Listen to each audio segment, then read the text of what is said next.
instance, whole fields, whole topics of conversation, from Hunter Biden's laptops to gender affirmation for children. This attempt at a kind of information control springs from or is motivated by the idea that only certain ideas are correct. To adopt a policy that requires schools to notify parents if their child requests to be identified as a gender other than their biological sex. Board members of the Northern California District passed the resolution in a 5-0 vote Thursday night, following 2 hours of mixed public comments. We are talking about omitting information from the parents about their mental health. I don't understand why this is an issue. If my child was suffering from gender dysphoria, I would like to be made aware, and I feel like it is the school's duty to be able to share that information with me. I and most of my teachers will not follow such policies.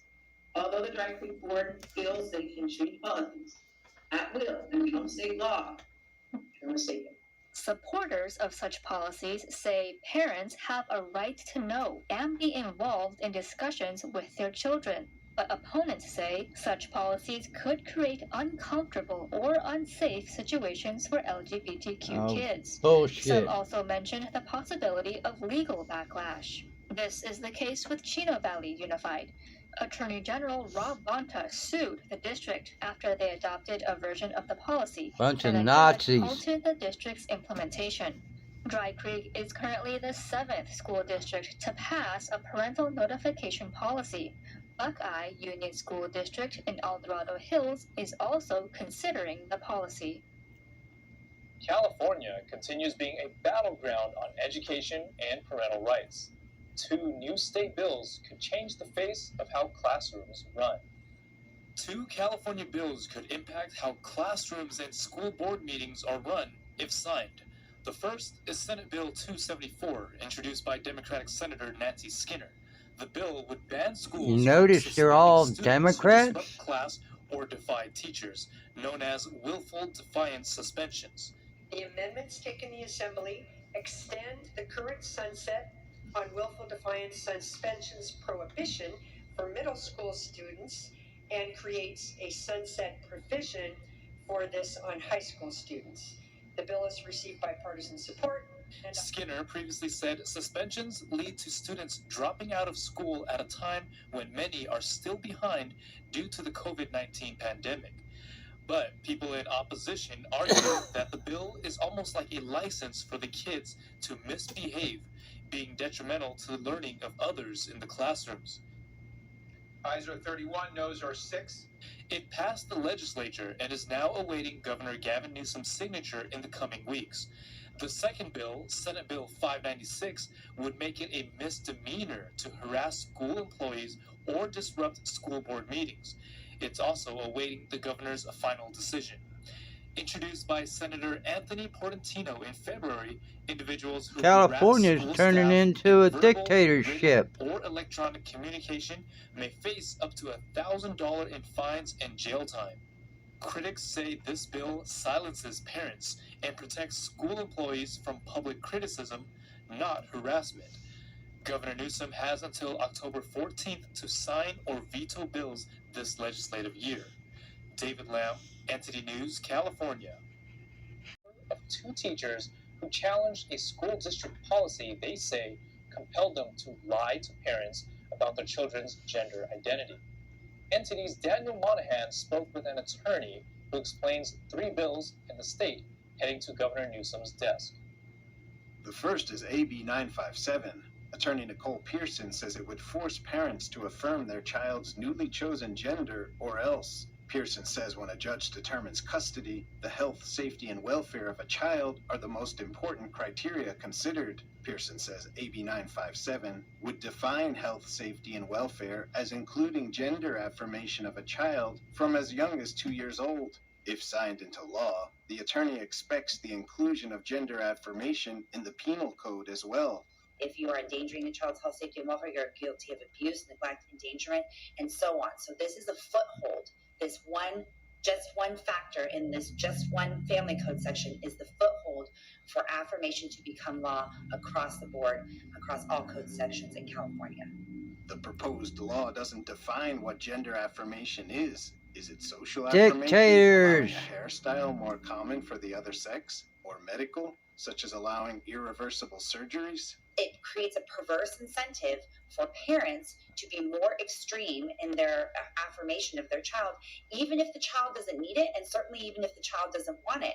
So it creates, again, this kind of zero-sums game of getting to the end, which is exactly the agenda that we are seeing right now. We are seeing these systems and these policies put in place to remove children from their families, to drive a wedge between parents and children, actually pit them against each other in California. Democrats argue that bills like AB 957 help protect the well-being of LGBT children right. whose parents are going through a divorce.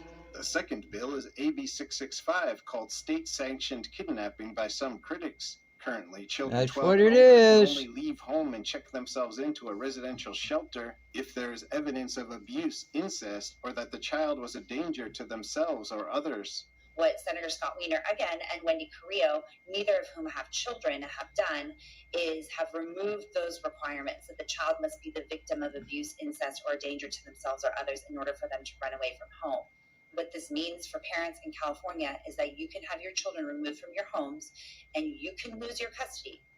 AB 1078 was sponsored by Assemblymember Corey Jackson, reportedly as a response to local school districts banning certain books, usually sexually explicit ones, from school libraries.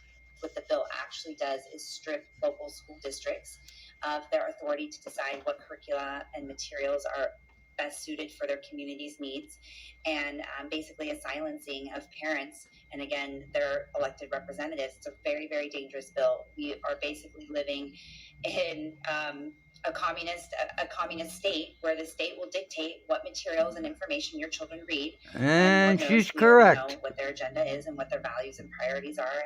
Jackson says AB 1078 is a necessary response to protect children's access to diverse perspectives, encourage critical thinking, and promote inclusivity in schools. Pearson is calling on Critical those who want to thinking? get involved to go to That ain't thinking. protectkidsca.com. That's being Dan brainwashed. Monahan, NTD News. NTD reached out to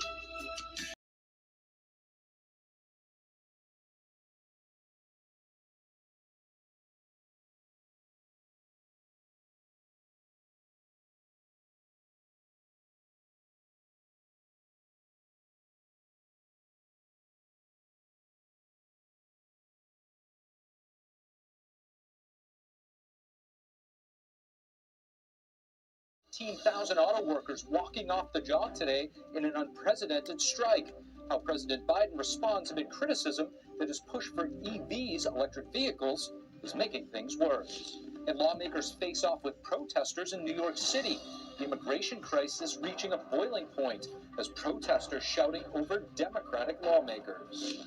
Washington gridlock. Will Congress force a government shutdown? Congressman Chip Roy sits down with us to discuss, and he'll tell us what he expects to happen by October 3rd. A battle between car companies and auto workers culminating today in a massive walkout. President Biden defending the union workers while facing criticism from those same folks. NTD's Iris Tao has more from the White House.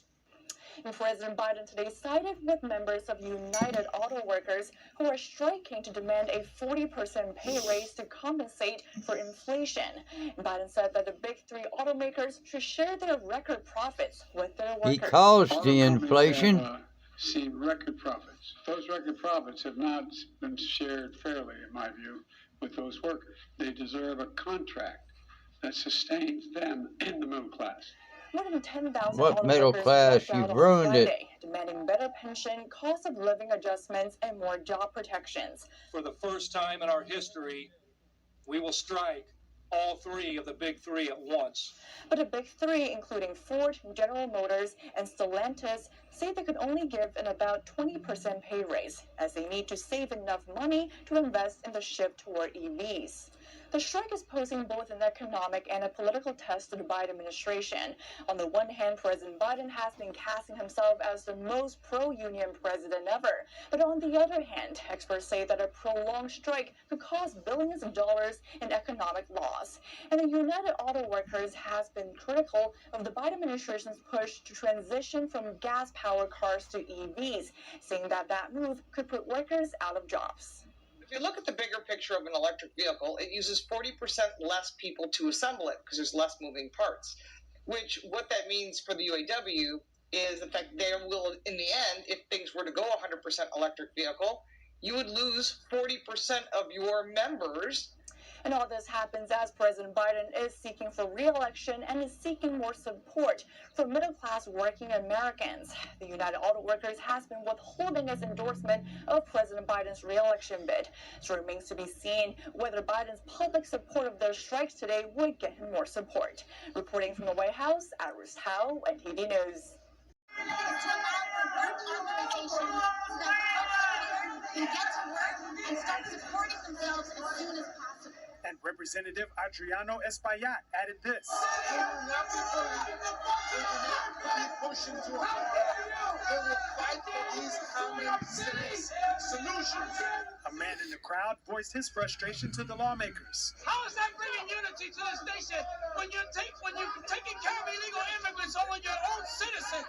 We spoke to some people in the area to see what they think is the solution to the migrant crisis. Close the border. Close the border. It's the only solution.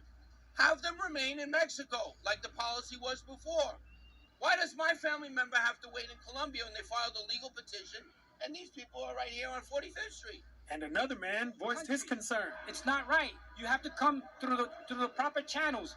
There's people that are waiting to get here, and they're skipping the line, and they don't care. We don't know who these people are.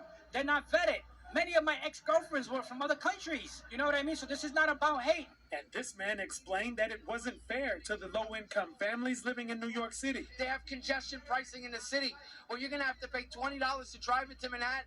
How are the low-income families supposed to survive? How are we supposed to raise our kids? While everyone gets everything for free, there's not two systems of justice in this country. We also heard from an immigrant who recently arrived in New York City. We never imagined, none of the immigrants, that we were going to be received like this. Nonetheless, I am grateful. Protesters and politicians both made their voices heard today. This is clearly an issue that will continue to demand national attention. Jason Perry, NTD News, New York. Empowerment of China, the number of migrants who are getting sold in the sex trafficking trade, decimating our farms in South Texas, harming New York, Staten Island, throughout the country. We're having an impact. We've got to stand strong and do something about the border, and I think that's going to be a central fight in October. Carson, to your point, when it comes to the border, I believe there was a report that just came out that something like more suspected terrorists were found in fiscal year 2022 than the previous 6 years. Yeah. Is that true? Yeah, that's right. We had a hearing yesterday in the House Judiciary Committee in which we focused on this issue. And you've got individuals that are tied to terrorist organizations, some of which are, for example, FARC in Colombia. We had testimony yesterday on that problem and the number of dangerous individuals that we're encountering, increased numbers, and that's alarming. We know we have criminals that are coming across the border in significant numbers. We had the individual in Pennsylvania who had stabbed his girlfriend 28 times after having already been arrested in Brazil. We had an 11-year-old boy who was killed in Ohio when somebody who was released by the Biden administration into our country ran into a school bus on the first day of school. And look, the utter decimation and destruction in Texas in terms of criminal activity and criminal behavior is significant. All of this, makes the case, are the reasons why we need to secure the border. This is not hard. This is what a sovereign nation does. The rule of law matters. Is why people come here. When you toss the rule of law aside, then you invite the kind of mayhem that nobody in America wants. So we've got to stand up as Republicans and use the power of the purse to force the administration to change. Your Texas Governor Greg Abbott came under a lot of fire for sending the illegal immigrants to blue states, New York City, Washington, D.C. What do you make of this sudden shift in tone from blue state politicians, Eric Adams, Phil Murphy? Yeah, well, look, credit to Governor Abbott, credit to Governor Ron DeSantis for sending folks around the country because it woke people up. And frankly, it's not just a political play. You've got a reality that we're overwhelmed in Texas. So part of this is just saying, hey, and these, by the way, these were all voluntary. They go to people and say, hey, do you want a trip to New York? Great. Put them on a bus and get them out. Why? Because our resources are getting slammed. Our hospitals are full. Our jails are full. Our public safety nets in Texas are getting pulled, schools, etc. So you've got to figure out how to spread that out. And so now you've got hundreds of thousands now in New York, and people are like, what do we do? Eric Adams is going, well, we need $3 billion. Well, what do you think is going to happen? You declare yourself a sanctuary city and you tell everybody to come there and then you complain about it? Not that, it's nonsense. And so I'm glad that Governor Abbott did that. I'm glad that Governor DeSantis did that. And I'm glad that there's a wake-up call, but I'm not glad that it's happening. Right? We need to stop it. That's what a responsible nation would do, and that's what responsible leaders of a nation would do. Congressman, high drama on the Hill, obviously. I want to get your thoughts on the possibility of a motion to vacate. Is this something that you see on the table? And then I think a lot of people, even within your party, would say, why now? Yeah, I mean, look, my view is that our job right now is to figure out how to stop funding a government that is at war with the American people. I think we've done a lot of great things this year when we've been united around conservative principles. I think the result of the Speaker's Agreement resulted in a really such strong Limit, Save, Grow bill that had we followed would have been a great roadmap for how to deal with debt and changing our trajectory of spending. Unfortunately, we didn't follow that. The debt deal that was struck was not a deal that I supported or that I think was good. So we're trying to work in the aftermath of that to get back on the train tracks and do the right thing. Trying to work with the Speaker's office with people across the conference to get that done. There is general unity in what we're trying to achieve. We need to cut spending. We need to secure the border. We need to hold the administration accountable on multiple other fronts. The Department of Justice, the Department of Defense needs to be focused on a mission and not being woke. So that's what we're going to focus on. Some people want to get all caught up in the drama of motions to vacate and all that stuff. The bottom line is we need to march forward as a united Republican conference to go push back on this president and Senate Democrats. But look, leadership's got to work with us to do that. Congressman Chip Roy, thanks so much. Hey, thank you.